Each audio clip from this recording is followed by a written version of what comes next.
Good evening. Good evening. What's good, everybody? Thank you guys for tuning into the channel. You know, as you can see on my channel, I say we talk about everything. We do the sports, we do the basketball, we do football. You name sports, we do it, entertainment, and a bit of news that's coming out of New York City. I think it's been like a day now or so. Sorry about that. A day ago, where a healthcare executive was shot. So this is the report from the police where they're saying that it was a planned attack. So we're gonna listen to and hear what they have to say and see if they can tell us why they think that it was a planned attack, and what could be the reason for him to be shot like that. Apparently he was shot from behind. But let's listen to what they have to say. Views preliminary as our investigation is continuing. This morning at 6:46 a.m., patrol officers from Midtown North Precinct responded to a 911 call of a person shot in front of the Hilton Hotel located at 1335 Avenue of the Americas. This is between West 53rd Street and West 54th Street. At 6:48 a.m., officers arrive and find the victim, Brian R. Thompson, a 50-year-old male, on the sidewalk in front of the Hilton with gunshot wounds to his back and leg. Mr. Thompson was removed by EMS to Roosevelt Hospital, where he was pronounced dead at 7:12 a.m. Mr. Thompson is the CEO of United Healthcare and resides in Minnesota. Detectives from Night Watch, Midtown North Detective Squad, and Manhattan South Homicide responded to the scene. No, it's crazy. Someone must have been following him or something, because for him to be he lives in Minnesota, and then he got shot in New York, and they said that it's a planned attack. That means people must have been following him for some time to catch up with him in New York. And began their investigation. What we know is that the shooter arrived at the location on foot about 5 minutes prior to the victim's arrival. He stands alongside the building line as numerous other people and pedestrians pass him by. From video, we see at 6:44 a.m., the victim is walking alone towards the Hilton after exiting his hotel across the street. We believe the victim was headed to the Hilton Hotel to attend the United Health Group Investors Conference that was scheduled to start at 8 a.m. The shooter appears to be a light-skinned male. He's wearing a light brown or cream-colored jacket, a black face mask, black and white sneakers, and a very distinct... Guys, after we watch this, I'm going to show you. They've got a picture up of the shooter. It don't seem to be look like he's hiding his face or anything. And I'm going to keep an eye on this because I want to know what could be the reason why, this man was singled out. Distinctive gray backpack. The shooter steps onto the sidewalk from behind the car. He ignores numerous other pedestrians, approaches the victim from behind, and shoots him in the back. The shooter then walks toward the victim and continues to shoot. It appears that the gun malfunctions as he clears the jam and begins to fire again. The shooter then flees on foot northbound into an alleyway between 54th Street. Yo, this guy don't care, man. This guy didn't care. He just shot and nah. It's crazy. And 55th Street. Once at West 55th Street, the shooter continues to walk westbound on Avenue of the Americas, where he gets onto an electric e-city bike and rides northbound on the Avenue of Americas towards Central Park, where at 6:48 a.m., we have the shooter riding this bike into Central Park at Center Drive. At the scene, we recover 3 live 9mm rounds and 3 discharged 9mm shell casings. The motive for this murder currently is unknown, but based on the evidence we have so far, it does appear that the victim was specifically targeted, but at this point, we do not know why. This does not appear to be a random act of violence. We are seeking information from the public to help identify the shooter. As the commissioner said, we have upped the reward up to $10,000 for information. You're urged to contact Crime Stoppers at 1-800-577-TIPS. All information will be kept anonymous. Thank you very much. All right, guys, I'm going to show you. They got a video here of the shooter. There's a photo of him. We're going to talk about it on MSN. NBC's Priscilla Thompson is reporting from New York City, Rob D'Amico is a retired FBI supervisor and founder of Sierra One Consulting, which has done work on corporate security. Here in studio, NBC's Tom Winter. So let me start with the bullet casings, Tom, and these words that are written on them. What do we know about this? Right. So, one of MSNBC, that we're going to watch this news and see what's going on. the things we have to keep in mind, we've got these words that are written on there. Does it speak to motive? Does it speak to a message that this suspect is trying to send? But it could also be a diversion, too. You have to consider those things as well. Does it have a broader meaning? What is this person going to do next? I think it's important, as soon as I say that, to say that the NYPD says, look, this is a targeted attack, obviously, clearly from the video and the images that we've been showing you and from everything that police have said that they've uncovered. I know it must be tough because there was other people there. He didn't pay anyone else any mind. He just went for that guy, and he just literally just rode off on a bike and just carried on riding all the way to Central Park. Crazy. Yeah, we got some sick people out in this world, man. Is there any indication he's going after any other individuals? No, but I think when you look at the totality of this investigation at this point, it's clear that this person was on a particular mission and that they were definitely going after this person. What type of message they were trying to send, why they were doing that, what they were up to leading up to it is something that obviously NYPD and the Detective Bureau is going over right now. One of the things they've uncovered in the course of that is the images that we're looking at on screen. This coming from a hostel on the Upper West Side of Manhattan, where apparently he had stayed at one point. And so they were able to get Do we know if he was there the night images. before?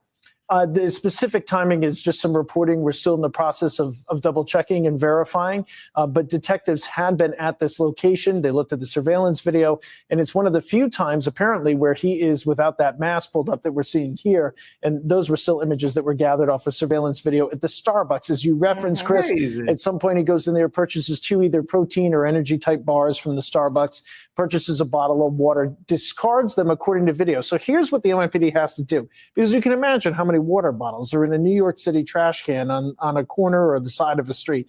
They have to go to the Starbucks, say, okay, which way did he go when he left the Starbucks? Let's go to the next business. Do we have any video there? Okay, he's going this direction. He's walking down the block, and go so on and so forth down the block. And this is all prior to the shooting, to be able to figure out where was he. And then they see on video at a certain point, he just tossed this in the trash, or he just threw this on the side of the sidewalk. We've got to immediately go there and see if it's there and see if it matches up, because you have to have some sort of sense of chain of custody of that evidence to make sure, it's that water bottle. It's the only water bottle of that type in the same location where he threw it in the trash bag. So that's the type of actual shoe leather work that goes into it by the Detective Bureau. And one of the things that's changed so much over the years, and this is something the new police.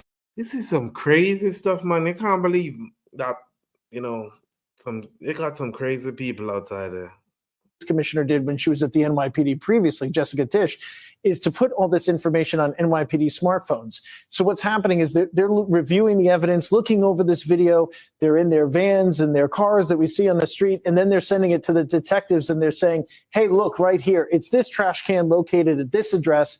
You should go there right now and see if you can find it. And that's the type of work that's being done. It speeds up investigation. It's one of the reasons why over the past couple of years, particularly in these high-profile cases, and particularly in Midtown Manhattan, where there's so many cameras and surveillance video that exist, they're able to eventually get to a point where they can put somebody in custody or at least determine who that individual is. So that's the type of work that's going on right now. That's the type of work that was going on mostly yesterday. For sure, they're ahead of where they were at. And so that's the type of information that as reporters we're trying to gather.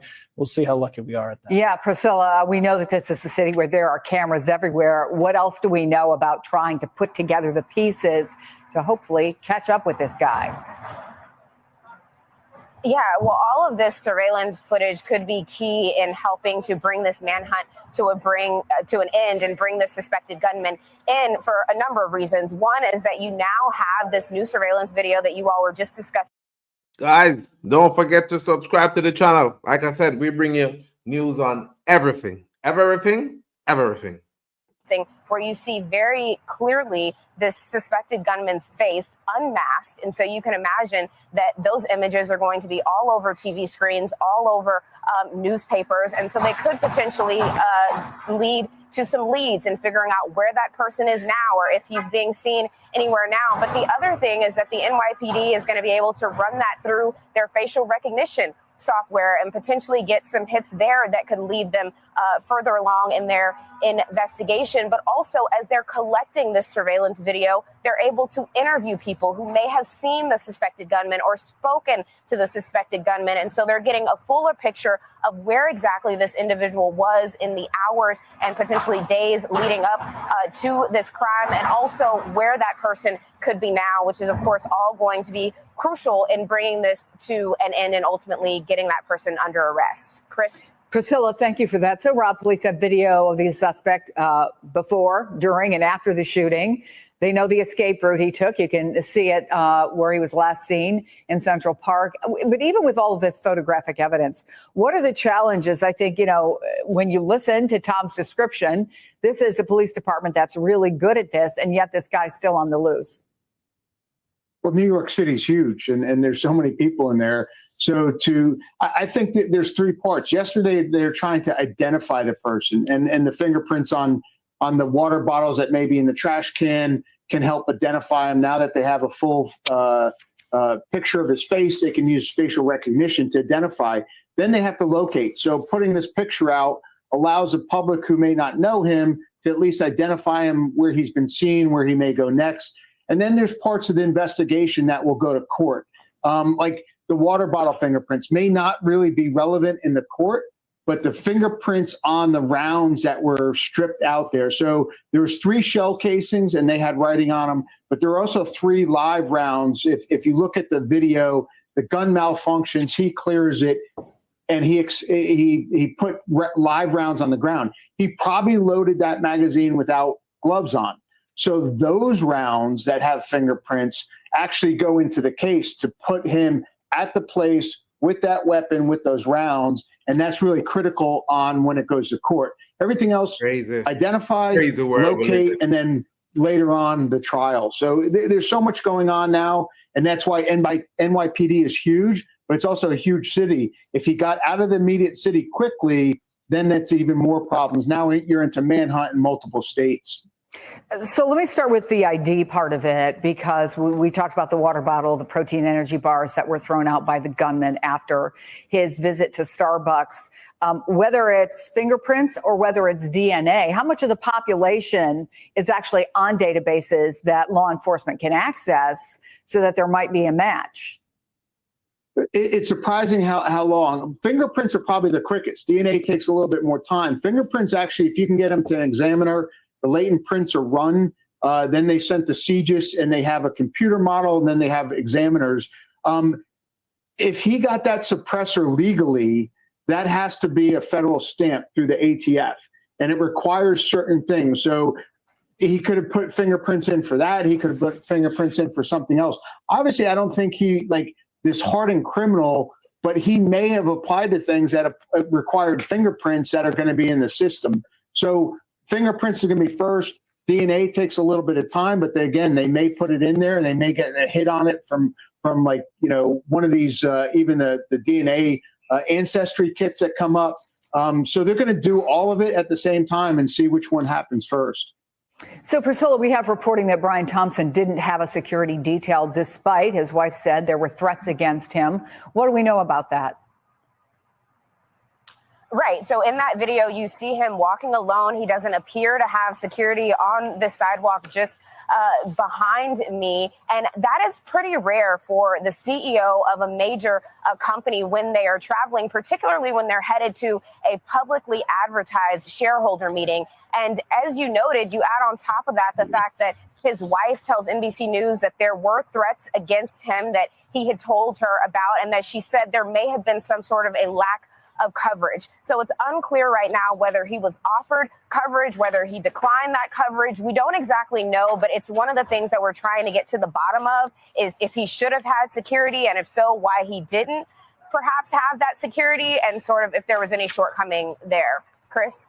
As people, Rob, who are in charge of a big company, Rob Thompson had a pretty, Brian Thompson had a pretty low profile, but His company's revenue last year, $281 billion. He was also a top executive in the parent company. And then again, these reports of threats. As someone who is experienced in consulting for corporate security, are you surprised that he didn't have security? What's sort of the level of decision making that happens around? I am and I'm not. There's so many companies that have it, and there's a lot of them that don't. Security never produces revenue, so it's always first thing to be questioned or cut. Some companies really realize that their CEO, if something happens to a CEO, even something as dramatic as this, or even if they're some type of investigation, they realize if the CEO that's been in there a while that the market likes gets killed or is has an investigation that's bad, their stock's going to go down. So a lot of boards require it, especially with the expense of security, that the board has to approve it. And especially now, like when you have in a public event and he's going somewhere that he's going to be known, he might not be known on the street, but he's going to be at this event. I do assessments all the time where I evaluate if they have security, is it the right amount of security? Is it in the right positions? Or if they don't have security, what really makes sense? Because you don't want to have like 8 guys on him when he's in a building that requires 5 or 6 badges to get into. But when he's alone at something like this, if he had security, like one person with him to do things, well, maybe an event like this, you up it to 3 or 4 because it's publicly knowledge that he's going to be there. And especially with all the denials, I think there's going to be some liability on the board if they knew about threats and they didn't offer it to him. If he turned it down, that's one thing. But a lot of these folks, they understand it. I do a lot of it, and they just kind of say, hey, it's something I need, and they put up with it. Okay, guys. So that was, a bit of report on the shooting of the healthcare CEO in New York, in Manhattan, yesterday. There's still a manhunt. No news has come out that they've caught him as yet. So we'll just keep an eye on this, because now I'm invested. I want to know what could be the reason why, he singled out this man. And like I said, they've been getting threats, his wife said, so there must be something behind it, something going down, something went on behind it. So anyway, thank you guys for those who watch, and anyone who's watching this now in the future or whatever, it'd be nice if you just subscribe to my channel so we can, get more people, more subscription, the better it is. Thank you guys for tuning into the channel. I'm going to be ending this live now, and I'll see you in the next one.